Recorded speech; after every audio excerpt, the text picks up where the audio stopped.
Hello everyone, stay with nine YouTube channel এবং Facebook page থেকে আপনাদের সবাইকে আবারও স্বাগতম। আমি ফিদে মাস্টার নাইম হক। সো আজকে কিন্তু শুরু হয়ে গেল ডিংলিরেন এবং কেএসডির মধ্যকার অল চ্যাম্পিয়নশিপ ম্যাচ। তো সিঙ্গাপুরে অনুষ্ঠিত হতে যাচ্ছে। এই টুর্নামেন্টের স্পন্সর হিসেবে আছেন গুগল। তো আজকে কিন্তু প্রথম রাউন্ডে একটি ডিসাইডেড গেম হয়ে গেছে। তো কালো গুটি নিয়ে ডিংলিরেন কিন্তু ফর্মের তুঙ্গে থাকা গুকেশডিকে বিধ্বস্ত করে হারিয়ে দিয়েছে একবারে। খেলার আগে কিন্তু সবাই প্রেডিক্ট করছিল যে গুকেশ খুবই বেশি ফেভারিট এবং ডিংলিরেন তার সাথে প্রতিদ্বন্দ্বিতা করতে পারবে কি না, এবং খুব বাজে একটা ওয়ার্ল্ড চ্যাম্পিয়নশিপ হতে যাচ্ছে এরকম একটা সবাই করছিল। কারণ আপনারা জানেন সাম্প্রতিক সময় ডিংলিরেনের যেটা ফর্ম ছিল সেটা খুবই হতাশাজনক এবং তার পাস্ট যে ক্যারিয়ার আছে সবচেয়ে বাজে রেজাল্টে সেই সময় সে ওয়ার্ল্ড চ্যাম্পিয়নশিপ ম্যাচ খেললো। তো সে যে আসলে অল টপ ক্লাস এবং অনেক দিন 3 নাম্বার সিরিয়ালে সে ছিল, সেটা আজকে আবারও সে প্রমাণ করলো। তো তিনি খুবই দারুণ একটা গেম খেলেছে। সো আমরা দেখা যাক ফ্রেঞ্চ ডিফেন্স। তো আরেকটি কথা বলে আসি। সো ফ্রেঞ্চ ডিফেন্স কিন্তু ডিংলিরের যখন ইয়াং খেলোয়াড় তিনি সবচেয়ে বেশি খেলেছেন। তো এবং প্রেস কনফারেন্সে বলেছেন তো সে সব কিছু ভুলে আবার নতুন করে খেলার কিছু ট্রাই করছিল এবং যেহেতু নতুন করে খেলারটাই তো 15 দিনের যেটা সবচেয়ে বেশি ভালো স্মৃতি আছে, এর জন্য আসলে সে ফ্রেঞ্চ ডিফেন্সটা খেলেছে। Okay, so E4 E6 D4 D5 knight C3 winner variation সবচেয়ে পারফেক্ট বলা যায়। যারা অ্যাটাকিং খেলতে পছন্দ করে এবং একটু অ্যাগ্রেসিভ ওয়েতে খেলার ট্রাই করে তাদের জন্য নাইট C3 এই ভেরিয়েশনটা খুবই কার্যকর একটা variation. So night F6 E5 night D7 F4। So এখানে এই C5 করেছে, যেটা normal idea. C5 night C6। তো এখানে করেছে নাইট E2। সেখানে অলরেডি নাইট E2 খুবই কমন একটা মুভ এবং ন্যাচারাল মুভ, খুবই নর্মাল আইডিয়াও বলা যায়। তো এখানে নর্মালি এটা যেহেতু অ্যাটাক করেছে তো সেটা পোন দিয়ে গার্ড দিবে, সেই জন্য এই নাইটটা এখানে সরেছে আর এই নাইটটা এখানে। আর এই বিশপটা তাহলে যাবে কোথায় আপনাদের প্রশ্ন হতে পারে। সো এই বিশপটা G3 করে সামটাইম G4 করে বিশপ G2 করে খেলে। তো night C6 C3 A5। So A5 খুব ইন্টারেস্টিং আইডিয়া। তো A5 এর আইডিয়া হচ্ছে A4 করার, যদিও মনে হচ্ছে যে A5 ইউজুয়ালি কিছু কিছু ওপেনিংয়ে খুবই বলা যায় যে বাজে মুভ হয়ে থাকে, বাট এখানে খেলা যায় কারণ এই যে B5 এর যে উইকনেস সেটা হোয়াইট ইউজ করার মতো কোনো ওয়ে আমরা দেখছি না আপাতত। তো night F3 A4 bishop E3 bishop E7। তো G4 করেছে। সো G4 খুবই অ্যাটাকিং মুভ আইডিয়া হচ্ছে G4 যেহেতু করে কিং, যেহেতু এখানে মেবি ভালোই সেফটি আছে কারণ এখানে অ্যাটাক করার মতো খুব একটা বেশি পিস নেই। এবং সামটাইম আপনার মজার বিষয় হচ্ছে এখানে কিন্তু কিং F2 দিয়েও খেলে। তো এটা খুবই ন্যাচারাল এই টাইপের ওপেনিংয়ে। সো কুইন A5 আইডিয়া হচ্ছে C3তে প্রেশার করা, সেই সাথে A3 যদি করতে পারে তাহলে অবশ্যই ভালো, কারণ A3 পর আপনার টেক করতে পারবে না অবশ্যই, যে আপনার একটা চাল দিল যে বিশপ G2। সো অবশ্যই A3 আর B5 করতে পারে, A3 অথবা B5 করতে পারে যে কুইনটা আনলো। সো এইভাবে কুইন সাইড একটা ব্রেক দেওয়ার পসিবিলিটি ক্রিয়েট করা। ওকে, সো A5 এর পর বিশপ G2 করেছে গেমে। তো A3 তো A3 আইডিয়া হচ্ছে এটার সাথে যদি এইটা এক্সচেঞ্জ করে দেন এই A2 পয়েন্টটা অবশ্যই একটু চাপে পড়বে, সেই সাথে C3টাও আর একটা উইকনেস। সো দুইটা উইকনেস কিন্তু হয়ে যাচ্ছে হোয়াইটের, তো এটা অবশ্যই ভালো হবে না। তো এর জন্য হোয়াইট খেলেছে B3। তো C takes D4। তো ডিরেক্ট খেলে তো এখানে একটু প্রেশার ক্রিয়েট হওয়ার চান্স থাকে, তো জাস্ট কুইন যেখানে আছে কুইনটা সরিয়ে দিয়েছে। তো কুইন সরিয়ে দেওয়ার পর এখানে আসলে কুইন ব্যাক করা ছাড়া কোনো অপশন নাই। যদি এখানে চিন্তা করে টেক করে কোনো ইনিশিয়েটিভ পাওয়া যায় এখানে, যেহেতু এটা ধরা আছে, তো এখানে যদি টেক করে মেইন সমস্যা যেটা ধরা আছে সেটা দিয়ে কিন্তু ব্যাক করে সেই চেকটা ফিরাচ্ছে। তো কোনো লাভ হচ্ছে না, একটা পিস ডাউন। ওকে, কিছু কম্পেনসেশন থাকতে পারে, বাট এটা মনে হয় না এনাফ কম্পেনসেশন। ওকে, সো এর জন্য এখানে এটা টেক করেনি। সো কুইন C7 ব্যাক করেছে। তো night D5 night B6। So night B6 খুবই চমৎকার চাল, আমার কাছে খুবই ভালো লেগেছে নাইট B6 চাল। তো নাইট B6 এর আইডিয়া নাইট C4-এ যাওয়া, যেহেতু আপনার বিপনটা পুশ করেছে তো C4-এ কিন্তু একটা আউটপুট ক্রিয়েট হয়ে গেছে। সো এখানে কিন্তু পিস ছাড়া কোনো কিছু দিয়ে ছড়ানো যায় না। সেই সাথে C3 কিন্তু একটা ব্যাকওয়ার্ড পোন, তো একটা আউটপুটে পিস বসিয়ে যেটা ডিংলিরেন পরবর্তীতে করেছে, তারপরে কিন্তু এই ব্যাকওয়ার্ড পোনটাকেই অ্যাটাক করে খেলেছে। আর এখানে যদি হোয়াইট নাইট B5 খেলতে পারতো, অবশ্যই নাইট B5 করলে কুইন D8। তো এখন আবার আপনার যেটা ইঞ্জিন বলছে সেটা হচ্ছে ক্যাস্টিং আর বিশপ F1। তো এটা ন্যাচারাল আসলে মুভ, ক্যাস্টিংটা সবচেয়ে বেশি, বিশপ D7 অ্যান্ড যেহেতু বিশপ D7 করেছে এখন এই নাইটটা একটু ঝামেলার মধ্যে আছে, কারণ স্টিল যদি এখন ব্ল্যাকের চাল হতো এটা দিয়ে ব্ল্যাক এটা টেক করে ফেলতো। ওকে, সো নাইট ব্যাক করলে অথবা নাইট D6 করলে এটা খুবই completely equal position. Okay, so knight D4, knight B6, তো ক্যাস্টিংই করেছে ডিরেক্ট। তো নাইট C4, বিশপটাতে অ্যাটাক করেছে, তো bishop F2 good move.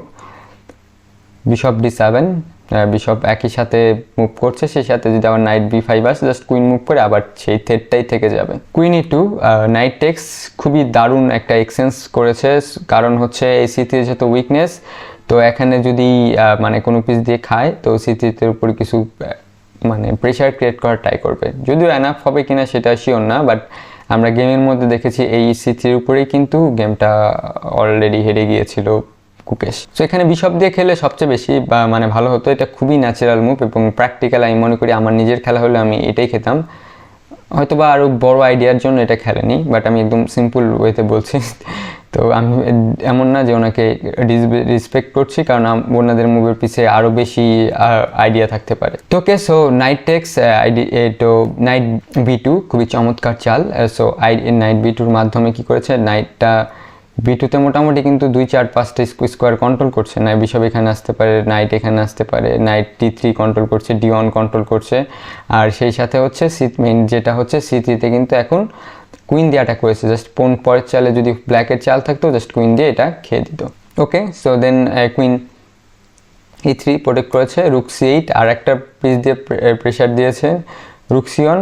After এই পজিশনে কিন্তু অলরেডি আমি ফিল করছিলাম যে ব্ল্যাকের পজিশন কিন্তু অনেক কমফোর্টেবল, ব্ল্যাকের এখানে খুবই মানে হারার আর কোনো ওয়ে আমি মনে করছিলাম যে এটা ব্ল্যাক অ্যাটলিস্ট ড্র করতে পারবে, যদি এখানে অলরেডি টাইম প্রেশার পড়ে গিয়েছিল। মানে 13-14 চাল পর যেখানে যে টাইমের অবস্থা ছিল দেখে মনে হচ্ছিল ডিংলেন এই গেমটা খুব বাজেভাবে হারার চান্স আছে, কারণ খুবই টাইম বেশিক্ষণ নিচ্ছিল, বাট এই 20 চাল পর কিন্তু প্রায় দুজনের টাইম সমান সমান চলে আসে। তো কুইন C4 আইডিয়া হচ্ছে মানে এখানে অ্যাটাক করেছে সিম্পলি, যদি এটা খাওয়া যায় না খেলে রুকে অন দিয়ে পর চালে খাবে, যেটা বলছে F4। তো এখন যদি এটা খায় F5-এর পর তো জাস্ট রুক এখানে দিয়ে নাইট, তো কুইন তো B3-তে যেতে পারলে তো হইতো, বাট নাইট আসে যেহেতু, সো কুইন C4-এ গেলে এটা খেয়ে দিবে। তো যে স্ট্রং পয়েন্টটা ছিল সেটা কিন্তু হোয়াইটের উইকনেসের পণের সাথে চলে গেল, ব্ল্যাকের স্ট্রং এটা। তো এখন স্টিল হোয়াইটের বেটারই হওয়া উচিত, কারণ কিং সাইডে শুধু হোয়াইট প্লে করতে পারে, কুইন সাইডে খুব বড় কোনো অ্যাটাক হওয়ার সম্ভাবনা নাই বললে চলে। ওকে, সো F5-এর পর তাহলে কি খেলবে, তো F5-এর পর খেলেছে হচ্ছে কুইন D3, খুবই চালাকি এবং খুবই ভালো একটা চাল, কারণ কিং সাইডে যেহেতু অ্যাটাক করছে আর স্ট্রাকচার আপনারা দেখতে পারবেন যে স্ট্রাকচার কিন্তু অলরেডি আপনার হোয়াইটের চেয়ে ব্ল্যাকের বেটার, কারণ এই যে পনগুলো ব্যাকওয়ার্ড পন আছে, A3-তে একটা পন আছে, ওটা খুবই অ্যাডভান্টেজ, আর পনগুলো অনেক বেশি আগে ফেলছে, তো বেশি আগালে প্রবলেম হয়, শেষে প্রোটেক্টর একটু ডিফিকাল্ট হয়ে যায়। বাট কুইন বোর্ডে থাকলে কিন্তু এই ইনব্যালেন্স পজিশন এবং এরকম অ্যাটাকিং পজিশনগুলোতে কিন্তু ভালো অ্যাটাক করার পসিবিলিটি আরও বেশি থাকে। তো এখানে কুইন D3 করেছে, অবশ্যই খাওয়া ভালো হবে না, এখানে হয়তো বা কুইন F4 করতে পারতো, বাট কুইন F4 করলে যে খুব একটা ভালো হচ্ছে তা না, G5 করবে। এখন যদি এটা টেক করে কুইন টেক্স G6 করবে, তো এরপরে হচ্ছে H5, অনেক আইডিয়া আছে, রুক G8, তো অনেক কিছু করতে পারে, কিং সেন্টারে অনেক স্ট্রং কিং, আর বিশপ G5 থ্রেট, মানে প্রচুর থ্রেট এখানে দিয়ে আসলে ভর্তি। তো এটা আবার নাইট D3 থ্রেট, মানে থ্রেটের উপর থ্রেট বলা যায়, তো এটা ব্ল্যাকেরই বেটার হতো, বাট খেলেছে হচ্ছে এখানে এটা কুইন D3-র পর আর টেকিং তো বললাম, সো জাস্ট টেক করলে অনেক অ্যাডভান্টেজ এটা ব্ল্যাকের, সো টেক করার কোনো অপশনই নেই। সো খেলেছে কুইন E1 এখান থেকে, সো কুইন E1 ব্যাক করেছে। তো bishop G5 another excellent move, কারণ রুকটা যেহেতু C3-তে গার্ড দিচ্ছে C1-এ থেকে, সো আফটার বিশপ G5-এর পর রুকটা কোথায় যাবে এটা একটা ইম্পর্টেন্ট প্রশ্ন। তো রুক C2 গিয়েছে, সো রুক C2 ছাড়া খুব ভালো চালও নাই, কারণ এটা জাস্ট খেয়ে দিব অন্য জায়গায় গেলে। তো রুক C4 আবার একটা চমৎকার মুভ, আর রুক C4-এর আইডিয়া হচ্ছে এই রুক দিয়ে এই নাইটটা খেয়ে দিবে। সো যেহেতু এই নাইটটা এই রুকটাকে গার্ড করছে, সো এটা যদি খেয়ে দেয় এই রুকটা কিন্তু পরবর্তী চালে ফ্রি খেতে পারবে। সো H4 করেছে, H4 আইডিয়া এই বিশপটা সরিয়ে দেওয়ার, কারণ এই বিশপটা অনেক ঝামেলা করছে আসলে এই ফাইলগুলোতে। তো বিশপ F4, তো এখানে চমৎকার একটা মানে ডিফেন্সিভ মুভ দিয়েছে। সো কুইন বিয়ন, এটা অনেক অল্প সময়ের চাল চিন্তা করে দিয়েছে। সো একসাথে C2 প্রোটেক্ট করেছিল, আমরা যেটা ভেরিয়েশন দেখছিলাম এখানে কিন্তু ব্ল্যাকের থ্রেট ছিল এটা টেক করে রুক টেক করা। সো একসাথে সাথে আবার নিজেও একটা ট্যাকটিস দিয়েছে, লাইক এখানে যদি অন্য কোনো চাল দেয়, ক্যাসলিং করে অন্য কোনো চাল দেয়, জাস্ট রুক টেক্স B2। তো পরবর্তীতে কিন্তু এই রুকটা নাইটটা অলরেডি খেয়ে ফেলেছে। সো এটা খাওয়া যায় না কারণ কুইনটা অলরেডি ফেস হয়ে গেছে, তো এটা হচ্ছে না। তো এটার পর কুইনটা যেহেতু নেই, তো একটা পিস ডাউন হয়ে যাচ্ছে কমপ্লিটলি। ওকে, কুইন বিয়নের পর রুক C3 করেছে, তো রুক পনটা টেক করে দিয়েছে, কুইন C3 টেক। তো এখানে বিশপ দিয়ে টেকটা মানে বেশি ভালো ছিল, যদিও বিশপটা টেক করাটা এত ইজি না এই সব মোমেন্টে এবং এত অল্প সময় নিয়ে চিন্তা করার। তো ওকে, বাট এটাও খারাপ না বলা যায়, প্র্যাকটিক্যালি এটাও খারাপ বলা যায় না, কারণ এটাতে মেইনলি সমস্যা হচ্ছে এটার পর যদি ক্যাস্টিং করে থাকে দেন ব্ল্যাক একদম উইনিং পজিশন।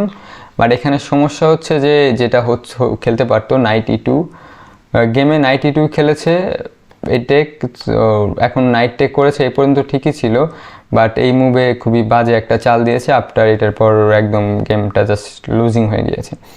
তো এখানে করতে পারতো বিশপ C5, খুব ইন্টারেস্টিং আইডিয়া এবং খুব ইন্টারেস্টিং মুভ। যদি এখন এটা টেক করে তাহলে কি করবেন আপনারা একটু চিন্তা করে দেখতে পারেন। এখানে জাস্ট আপনার কুইন H7, সো কুইন H7-এর পর রুক H7 করতে পারে না, কারণ রুক H7 করলে রুক F8 চেকমেট, তো এটার ওয়ে নাই। তো অনলি মুভ আছে এখানে আসলে আপনার এটার পর মানে একটা মুভ আছে যেটা হচ্ছে ব্ল্যাককে স্লাইড বেটার পজিশনে নিয়ে যেতে পারে, সেটা হচ্ছে এই রুকটা এখানে তো চেক দিচ্ছে বিশপের সাপোর্টে, সো ডিস্ট্রাক্ট করে দেওয়া, বিশপ এখানে কুইন দিয়ে চেক দেওয়া। তো এখন যদি এটা খায়, অলরেডি কিন্তু বোর্ডে পন আপ আছে, সেই কারণে এটা জাস্ট টেক করে দিবে। ওকে, সেই সাথে অনেক পন উইকনেসও আছে, শুধু আপ না, তো এটা জাস্ট টেক করে দিবে। তো এখন কিন্তু মানে পন আপ, এটা বেটার হওয়ার উচিত, তো বিশপ C5 দিলে। আর এটার পর হচ্ছে অনলি মুভ ছিল এটা, আর যদি এটা চেকের পর কিং সরিয়ে দেয়, যেটা হচ্ছে এখন তো স্টিল থ্রেড, যেটা খেয়ে দেওয়ার, বাট এখানে একটা মুভ আছে সেটা হচ্ছে টেক। সেটা টেক করলে queen takes and rook takes. So এরপরে হচ্ছে রুক জাস্ট প্যাক করে নিব। ওকে, বাট আফটার এই কুইন F4-এর পর এটা না খেলে কুইন C2 খেলেছে। সো কুইন C2-র পর এই কুইনটা যা সরিয়ে দিয়েছে, সো এই পিনিং যে আইডিয়াটা সেটা কমপ্লিটলি আর হচ্ছে না। তো খেয়ে দিলে তো কমপ্লিটলি লুজিং, কারণ দুইটা পন ডাউন, কুইন D2 করেছে, কুইন যাওয়ার জায়গাও নেই আসলে, তো ক্যাস্টিং করেছে। আফটার ক্যাস্টিংয়ের পর এই পজিশন কমপ্লিটলি লুজিং বলা যায়। তারপরেও ভালো ট্রাই করেছে বিশপ D4, খুবই চালাক ক্লেভার মুভ, কারণ কুইন G5 যদি একবার আসতে পারে, লাইক এখানে দেখেন এরপর হচ্ছে যদি কুইন G5 আসতে পারে তো G7 মেট ধরা, তো যদি G6 দেয় তো টেক করে কুইন F6 দিয়ে এখানে মেট হওয়ার চান্স আছে, যদিও ডাবল বিশপ ওপেন পজিশনে খুবই ডেঞ্জারাস, তো সেই হিসেবে এখানে মেট হওয়ার প্রচুর পসিবিলিটি আছে। তো এখানে আবার ডিংলিরেন খুবই চমৎকার একটা চাল দিয়েছে, সেটা হচ্ছে নাইট D3। তো নাইট D3 এই বিশপটা যে মানে ঝামেলা করছে, আর কুইন G5 একটা থ্রেট করেছে, এরকম থ্রেটটাও অলরেডি আর হচ্ছে না, এখন আর কুইন G5 হচ্ছে না, কারণ এই নাইটটা দেওয়ার কারণে এই যে বিশপটা আছে সেটা সাপোর্টটাও কিন্তু চলে গেছে হোয়াইটের থেকে, তো এখন জাস্ট এটা টেক করে দিবে। ওকে, আর হচ্ছে এরপরে যেটা খেলেছে বললাম, এরপরে একটা থ্রেট হচ্ছে E5 করা। তো একবার যদি E5 করতে পারে দেন আর কোনো সমস্যা নেই, ডায়াগোনালটা ক্লোজ করে দিলে, আর তারপর বিশপ E6 অথবা বিশপ C6 দিয়ে D5 করলে আস্তে আস্তে খেললে এটা ব্ল্যাকের যেহেতু কোনো উইকনেস নেই, আস্তে আস্তে জিতে যাবে। তো এখানে কুইন E3 খেলেছে, কুইন E3 পর কিন্তু এখনও ইজি পজিশন না, অনেক ট্যাকটিস আছে, অনেক কিছু বোর্ডে আসতেছে, but another amazing move played by Ding Liren.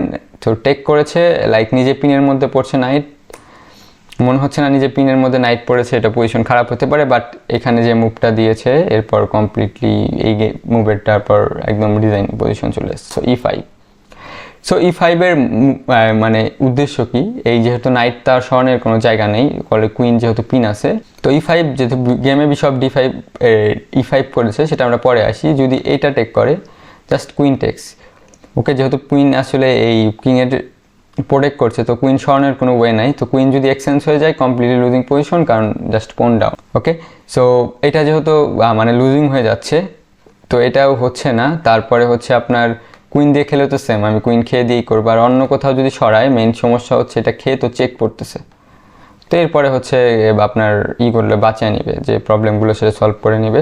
তো এটা হচ্ছে এই মানে তো বিশপ টেক্স E5 করেছে, ওয়ানলি মুভ বলা যায়। তো এখন কুইন G4 করেছে, একসাথে পিন থেকে সরলো, সেই সাথে একটা পন কালেক্ট করে চেক দিল। তো বিশপ G2 আর একটা ভালো চাল। বিশপ নাইটটা যদি সরাই কোথাও তাহলে কিন্তু সরানোর খুব একটা ভালো জায়গা নেই।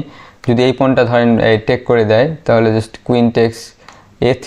এখন কিন্তু অনেক পারপিচুয়াল হওয়ার চান্স আছে, অনেক ঝামেলা আছে, স্টিল বেটার, বাট এটা কিন্তু খুব একটা বেশি বেটার না। Okay, bishop takes E5, queen G4, bishop G2, এখানে আরেকটা ভালো চাল দিয়েছে বিশপ F5।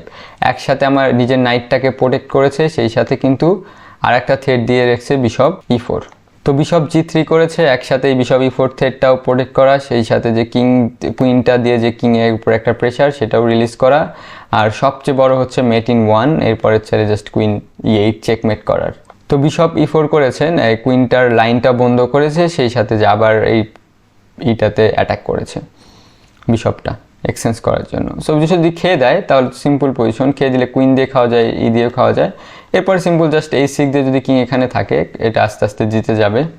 ওকে, সো এরপরে হচ্ছে কিং H2 করেছে, H6 করেছে, মানে কিংটার রাস্তা বের করার জন্য। আর মেইন কথা হচ্ছে 38 নাম্বার চাল হয়ে গেছে, আর কিছু চাল হলে কিন্তু তারা 40 চাল হলে কিন্তু ইনক্রিমেন্টটা পাবে। তো bishop H3, queen D1, bishop D6 করেছে, কুইন C2, কিং G3, তো টেক করে দিয়েছে, bishop E6 check, king H8 দিয়েছে। সো কিং H8, এখন ব্ল্যাকের আইডিয়া হচ্ছে কুইন G2 করার, আর যদি আবার বিশপ H3 ব্যাক করে দেন জাস্ট কুইন সরাই দিল কোথাও, queen B2, A2 A1, just queen উঠে যাচ্ছে। সো আফটার কিং H8 এর পর ডিংলিরেন একটা কুল গেম খেলে ডিংলিরেন কিন্তু হারিয়ে দিল গুকেশ ডিকে। খুব মানে আসলে বলা যায় ক্রাশ করা যায় বলা যায় হয়তোবা, বাট দেখা যাক, কালকেও আরেকটা ম্যাচ আছে, কিন্তু ডিংলিরেন সাদা গুটি নিয়ে খেলবেন, গুকেশ ডি কালো গুটি নিয়ে খেলবেন।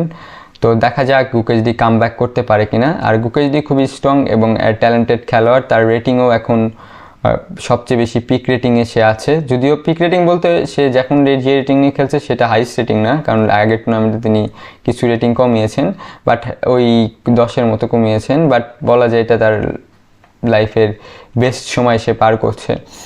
তো সেই অবস্থাতে তিনি খেলছেন, তো হেরেছেন। আশা করি কালকে ডিংলিরেন কাম ব্যাক করতে পারে কিনা আপনারা দেখবেন। তো আপনারা দেখতে চাইলে লাইভ কমেন্টই আমার ফেসবুক পেজ থেকে আপনারা দেখতে পারবেন। তো ওকে, সো সবাই ভালো থাকবেন। আর কালকের গেম কি হতে পারে, কি ওপেনিং খেলা হতে পারে, সো আপনারা সবাই প্রেডিক্ট করে কমেন্ট সেকশনে জানিয়ে দিতে পারেন। তো সবাই ভালো থাকবেন এবং সুস্থ থাকবেন।